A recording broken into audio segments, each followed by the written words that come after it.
La vie chrétienne est un voyage vers un monde éternel appelé félicité éternelle. Comme dans chaque voyage, on a suffisamment d'informations sur ce que sera la destination finale. Mais pour ce qui est de la réalité que l'on rencontrera durant ce voyage, personne n'en sait quelque chose. Généralement, lorsque nous effectuons un voyage dans les airs au moyen d'un avion, durant le voyage, les passagers sont parfois confrontés à une zone appelée la zone de turbulence, mais qui ne prédit pas le chèque du voyage. C'est souvent la même réalité que l'on rencontre en tant qu'enfant de Dieu, durant le voyage vers la félicité, un moment où l'on traverse la zone de turbulence, un bourbier de découragement qui crée notre école en tant qu'enfant de Dieu, que j'appelle l'école de l'inconfort. Vivre l'inconfort dans sa marche chrétienne n'a pas toujours été quelque chose d'aisé. Un temps d'oppressif, un temps de pleurs, un temps de découragement, un temps où l'on tombe en défaillance, l'école de l'inconfort. L'inconfort durant la marche avec le Christ peut être résultant de soit de la désobéissance vis-à-vis de Dieu, soit d'un péché que l'on a commis, soit de l'expression d'une quelconque faiblesse liée à la chair, soit d'un bourbier que l'on traverse. Les reniements de Pierre étaient l'élément déclencheur de son inconfort. La faiblesse de Samson devant Delilah lui a soumis à l'école de l'inconfort. La faiblesse de David devant la femme d'Uri lui a placé dans la boîte de l'inconfort. Très souvent, la présence d'une faiblesse en nous est transmettrice d'un message, la dépendance à Dieu. Car la conscience de ne pas être faible refroidira tôt ou tard le besoin de se rapprocher de Dieu. À l'école de l'inconfort, la victoire n'est pas question de ses propres efforts, mais de l'association avec le fort, à savoir le Christ Jésus. L'inconfort de la chute après avoir offensé le Seigneur nous plonge dans les ténèbres de la culpabilité, d'un profond regret, d'une profonde tristesse, dans les eaux de l'autodisqualification dans l'œuvre de Dieu, voire même dans la remise en question de sa propre conversion. Ah, Seigneur. À l'école de l'inconfort, nous découvrons la vraie définition de la grâce de Dieu, car la valeur de celle-ci, c'est-à-dire de la grâce, exige que l'on soit faible, c'est-à-dire écarté pour n'avoir pas respecté les prérequis de la qualification, car la grâce ne localise pas les forts, mais elle rend fort les faibles qu'elle localise. Lorsque le temps de l'inconfort s'impose, la restauration de nos forces nécessitera le rapprochement au fort, le Christ, car seule la présence du Christ peut épurer les âmes pécheresses. Les généraux des dieux de l'époque contemporaine, plus précisément ceux du mouvement charismatique appelé The Voice of Healing, ont fini leur parcours en commettant certaines bavures qui n'étaient que l'expression de leur faiblesse occultée. La plupart sont tombés dans la luxure, dans l'ivrognerie, l'orgueil, la comparaison et d'autres erreurs passées sous silence. Une faiblesse liée à la chair ne se supprime pas, mais peut s'éteindre car son expression ou son extension dépend de sa gestion. À l'école de l'inconfort, il est question d'un père avec son fils pour traiter les affaires secrètes. L'expression d'un faible, fatigué de l'inconfort, fatigué de trahir la race des saints. Les faibles s'expriment avec douleur. Ils crient à toi pour leur inconfort. Tiens-nous par la main et aide-nous, Seigneur. Chrétien que j'étais dans mon pays, et juste après mon voyage à l'étranger, je me suis affaibli dans la foi et je me suis adonné à certains péchés au nom de la culture. Aide-moi et relève-moi, Seigneur. Pasteur d'une église de plus de 1000 membres, mais je suis tombé dans l'impudicité. Aide-moi et relève-moi, Seigneur, par ta grâce. Pasteur assistant à l'église, mais accro à l'alcool et à la drogue. Aide-moi et relève-moi, Seigneur. Serviteur de Dieu, ce n'est que par manque de prudence, j'ai pu embrasser et flirter avec ma prétendante. Ah, aide-moi et relève-moi, Seigneur.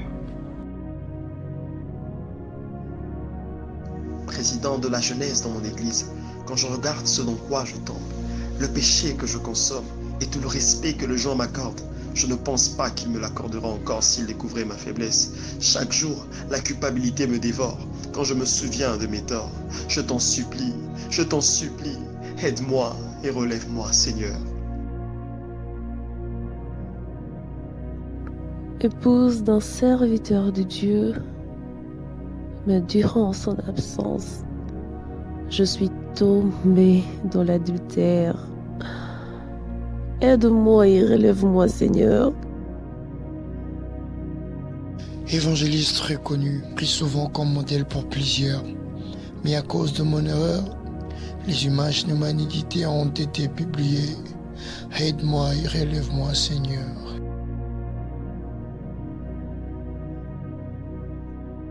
Servant de Dieu, mais je suis tombée dans la fornication.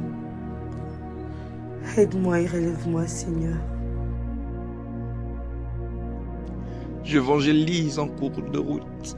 Je prêche la sanctification. Et je prophétise même. Mais je lutte avec la masturbation. Aide-moi et relève-moi, Seigneur. Ils apprécient nos dons, mais ne savent pas l'inconfort de nos faiblesses en secret. Ils apprécient nos facultés, mais ne savent pas les tentacules de l'inconfort qui nous combattent. Ils apprécient nos ailes, mais ne savent pas la lenteur avec laquelle nous marchons. Ils apprécient le fait que nous courons pour remporter le prix, mais ne savent pas la poussière que nous époustons à chaque fois que nous trébuchons. Ils apprécient la manière dont Dieu se sert de nous en public, mais ne savent pas l'inconfort de ce péché qui nous fait pleurer dans le noir dans la présence du Dieu qui transforme. Comme David, ils apprécient mon parcours royal, mais ne savent pas l'inconfort de ma chute avec la femme du riz. Comme Samson, ils apprécient mon force en public, mais ils ne savent pas l'inconfort de ma chute sur la cuisse des Delilah. Comme Paul, ils apprécient mon apostolat, mais ne savent pas l'inconfort du péché que je commettais même quand je n'en voulais pas. À l'école de l'inconfort, pendant que certains volaient comme les aigles, moi je courais. Pendant que certains couraient, moi je marchais. Pendant que certains marchaient, moi je rampais. Tiens-nous par la main, Seigneur, et aide-nous par ta grâce. À l'école de l'inconfort, il prend la forme de mon inconfort pour se rapprocher davantage de moi. À l'école de l'inconfort, il m'expose à son amour malgré mes chutes et rechutes, malgré mes erreurs, malgré les répétitions de mes fautes, car son nom est amour.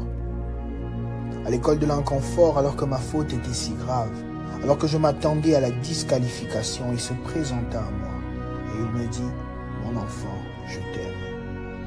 Le pardon de Dieu ne dépend pas du titre ministériel de celui qui a failli, ni de sa position au sein de l'Église, mais de l'œuvre de la croix accomplie par Jésus-Christ à travers laquelle l'humanité a été sauvée. À l'école de l'inconfort, il m'apprend la notion selon laquelle ma faiblesse est un critère pour être utilisé par lui, car il est écrit « Dieu a choisi les choses faibles du monde pour confondre les fortes.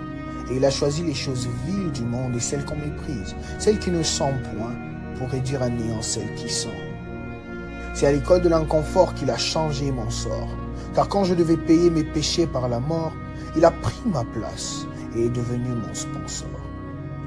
À l'école de l'inconfort, la victoire n'est pas question de ses propres efforts, mais de l'association avec le fort, à savoir le Christ, selon qu'il est écrit « Je puis tout par celui qui me fortifie ». Secours-nous, Dieu de notre salut, pour la gloire de ton nom.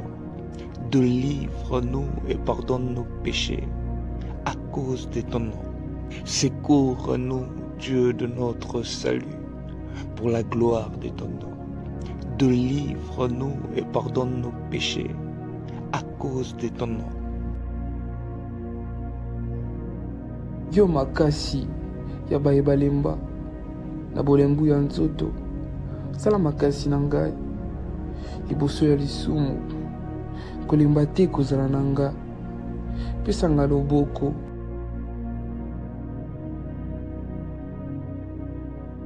Ça ronge mon âme et ça fait couler mes larmes. Je viens dans ta présence et je crie à toi comme le psalmiste. Tire mon âme de sa prison. La distance entre mon vouloir et mon pouvoir est assez grande. En vrai, il y a le vouloir mais pas le pouvoir. Renoncer à ma chair a toujours été mon récurrent désir, parce que je ne veux pas trahir la race de saints. Avant que tu ne travailles avec moi, prends le temps de travailler en moi. Je ne veux pas gâcher ce que tu as investi en moi. C'est pourquoi je te prie, brise-moi. Les choses que tu m'as promises ne peuvent pas marcher avec celui que je suis. La mission qui me revient à t'accomplir sur terre ne peut pas marcher avec celui que je suis. Il me faut encore plus de transformation, plus de circoncision de cœur et plus de changement intérieur. Il y a de ces comportements, de ces caractères, de ces habitudes auxquelles je dois renoncer. Yahweh Hasteneo, toi le Dieu qui associe au faible que je suis le fort que tu es. Je te prie, dans mes faiblesses, rends-moi fort. Dans mes insuffisances, comble-moi. Affermis mes pas dans ta parole et ne laisse aucune iniquité dominer sur moi. Yahweh Hasteneo, si tu te veux quelqu'un de parfait, je m'excuserai de ne pas l'être, car en moi il y a des imperfections. Mais si tu te veux quelqu'un de perfectible, je suis là, car il suffit juste de modeler mon caractère à l'image de Christ, afin de lui être semblable. Permets que la poussière qui recouvre tes pieds soit la poudre qui embellit mon visage, afin de renvoyer devant le péché l'éclat de ton Fils Jésus. Tiens-nous par la main et aide-nous, Seigneur. At the school of discomfort, and when my words lose more and more of their sustenance, and even when the beating of our hearts becomes more and more unusual, and when the little hope I've left is to count on the grass that remains to me, and when my whole being crumbles down to one point, please give me strength, O God, to see how strong you are. Yes, my life and my expectations are now poles apart, and my little hope is gradually disintegrating. And deep inside me, God, no gleam of hope seems to resurface. But please, Father, give me the grace to keep my promise to never betray the chosen race. Come to the rescue of a running sword who runs after the God of the cause. My soul and my body seems to be stuck in an oven. And because of your name, which is a stronger tower, take me out of this hole, Lord, so we celebrate your name in front of this crazy world. Il est écrit dans les livres de Jérémie, le chapitre 8, le verset 4. Ainsi parle l'Éternel. Est-ce que l'on tombe sans se relever, ou se détourne-t-on sans revenir? Eh bien, à l'école de l'inconfort, le problème n'est pas la chute que l'on subit, mais la rapidité avec laquelle on se relève. Il est écrit dans les livres de Proverbes, le chapitre 25, le verset 16. Car cette fois les justes tombent, ils se relèvent. Il est écrit dans les livres de Psaumes, le chapitre 145, le verset 14. L'Éternel soutient ceux qui tombent et il redresse tous ceux qui sont courbés. Il est écrit dans les livres de Michée, le chapitre 7, le verset 8. Ô mon ennemi, ne te réjouis pas à mon sujet. Oui, car si je suis tombé, je me relèverai. Si je suis assis dans le ténèbre, l'Éternel sera ma lumière. Il est écrit dans les livres d'Ésaïe, le chapitre 40, le verset 29, « Il donne de la force à celui qui est fatigué et il augmente la vigueur de celui qui tombe en défaillance. » Et il est encore écrit au verset 31 de ce même chapitre, « Mais ceux qui se confient en l'Éternel renouvellent leur force. Ils prennent le vol comme les aigles, ils courent et ne se lassent point, ils marchent et ne se fatiguent point. »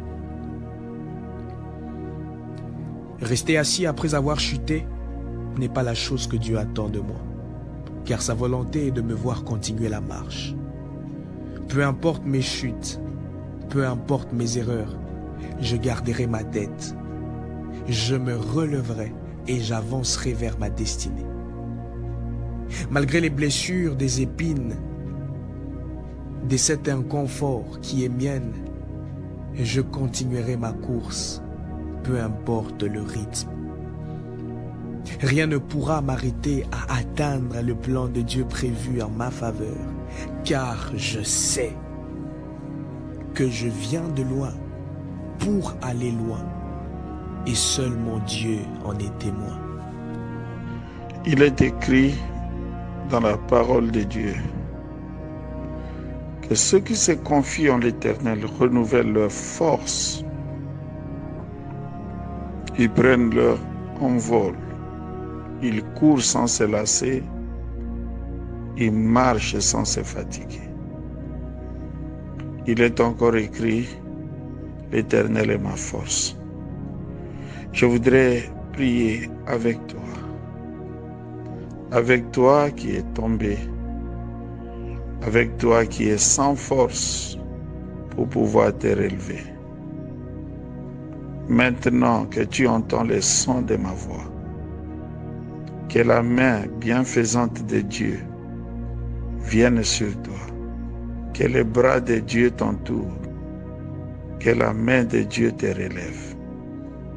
Au nom de Jésus-Christ de Nazareth, que tu trouves des forces nouvelles pour te lever et pour continuer la marche dans la sainteté, dans la lumière et dans la vérité.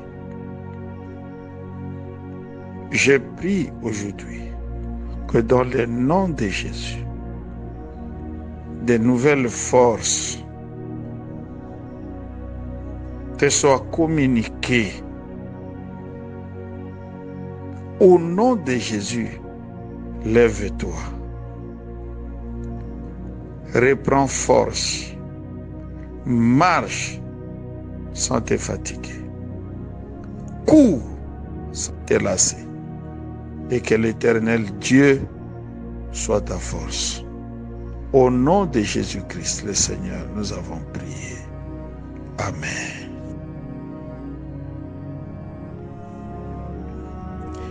David pouvait dire à Goliath,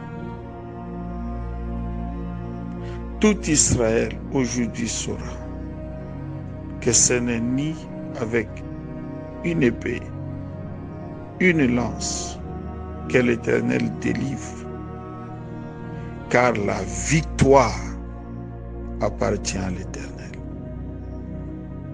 Pour toi qui luttes encore contre les forces du mal, les liens du péché, aujourd'hui j'ai prié que le sang de sa victoire qui a coulé à la croix de Golgotha, que le sang de Jésus-Christ purifie ta conscience et que l'Éternel soit ta force. Que l'Éternel, que Jésus-Christ qui est ta justification, ta sanctification, que tes yeux s'ouvrent pour te regarder en lui et pour expérimenter cette victoire sur le péché. Il est écrit, tu n'es plus redevable au péché. Tu n'es plus redevable au péché. Je proclame ta liberté. Je proclame ta liberté. Sois libre et expérimente une totale victoire sur les péchés dans ta vie.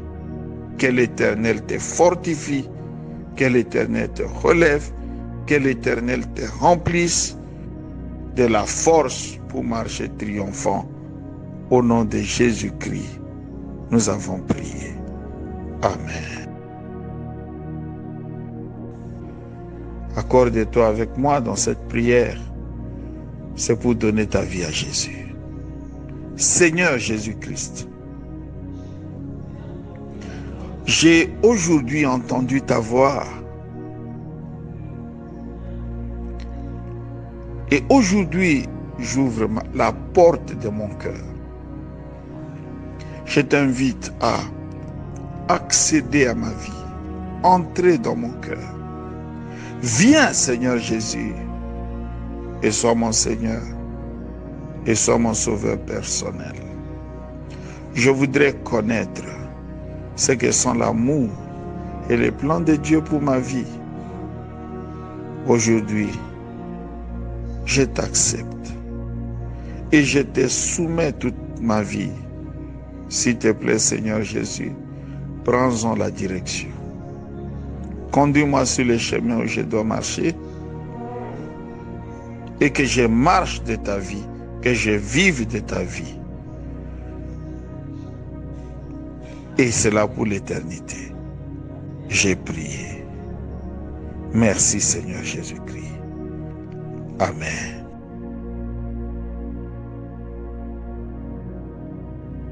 Avec Christ, nous reprenons le long, en redevenant porteurs de dons excellents.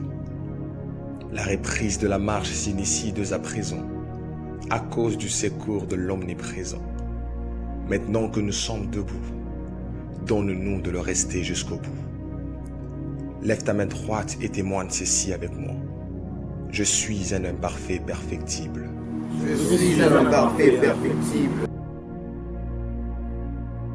Nos cœurs reçoivent ces témoignages, nos âmes l'affirment et nos esprits le confirment. Que la conclusion de mon inconfort deviendra l'objet de mon témoignage. Demain sera meilleur, car le Dieu des cieux nous donnera du succès.